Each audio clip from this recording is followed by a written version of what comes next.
Jy moes enkele jare gelede jou vrou Hester na 'n moeilike pad van siekte aan die dood afstaan.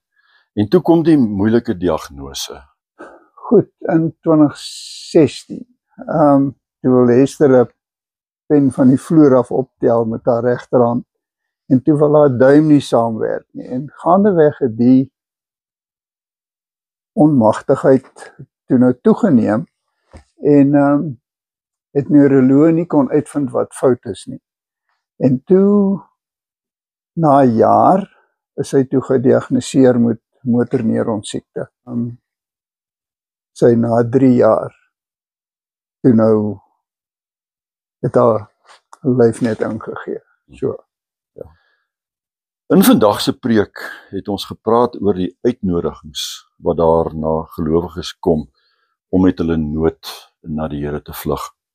En dat daar te midde van verwarring en trauma ook kalmte en perspektief kan kom.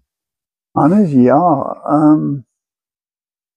verseker het ons dit ervaar. Van die begin af was ons gebed gewees: Here, help ons om te hoor wanneer ons wat moet verander in ons fisiese omgewing, terme van wat moet ons anders doen, hulpmiddels ensovoorts. In die tweede plek het ons gevra: Here, help ons net om nie ons geloof te verloor.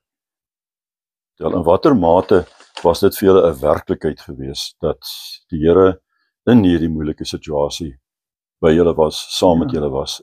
Ek dink daar was 3 skrifdele gewees wat vir ons baie beteken het. Die een was, al was ons besig om uiterlik te vergaan. 2 Korintiërs. Was ons besig om innerlik vernuwe te raak. Die ander een was Psalm 50, wat sê, lof is 'n offer. En wat ons regtig net kon ervaar hoe, wanneer ons die Here dank vir dinge wat ons nog kon beleef. Hoe ons net 'n vrede gekry het. En dan die derde een, wat vir my spesifiek is ook in 2 Korintiërs 4, wat ons praat van, ons is erwtekruike wat maklik breek. En hoe ek net ervaar het, hoe sieker Hester geword het, hoe meer haar uiterlike kruik gebreek het. Hoe die skat van Jesus net deurgekom. En toe die vrede wat Hester net gekry het, mettertyd, het die neuroloog wat ons onder wie se behandeling ons was, net gesê, daai vrede kan net van Jesus afkom. En die ander ding wat ek net so beleef het, is met my versorging van haar. Toenemend, as ek al hoe nader aan haar leef. 'n voorreg wat ek net nooit andersins sou gehad het. Om regtig ek meen, man en vrou, jy is naby mekaar. Maar daar het net 'n baie spesiale oomblikke geword. 'n vrede van God wat alle verstand te bowe gaan. Ja. Soos wat ons van leer in Filippense. Ja.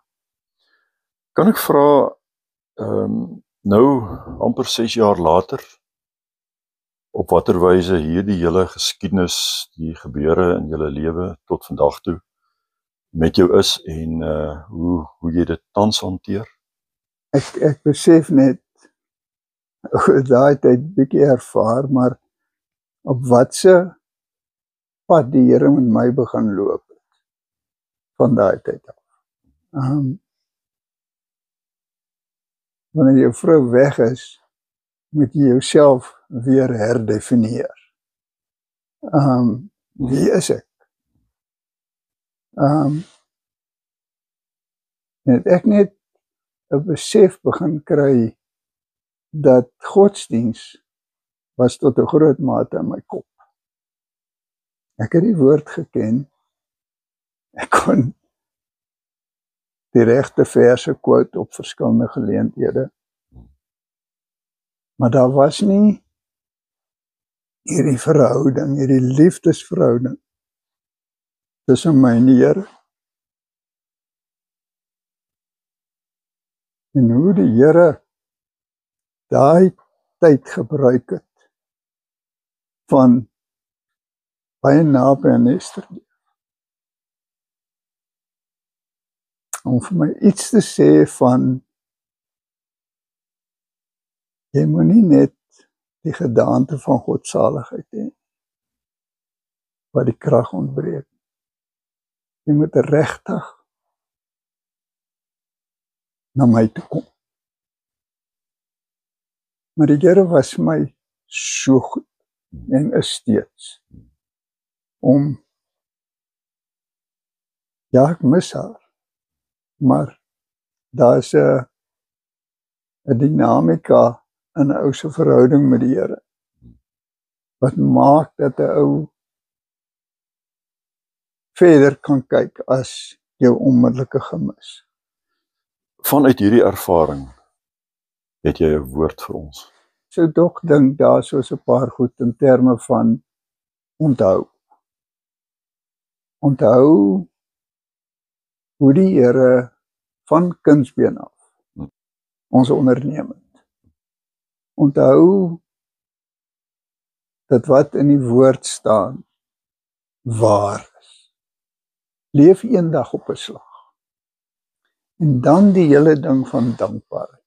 Want dankbaarheid gee stuurkrag vir die toekoms. Dankbaarheid gee stuurkrag. Vrede gee stuurkrag. Ja. Dis 'n groot, kragtige boodskap.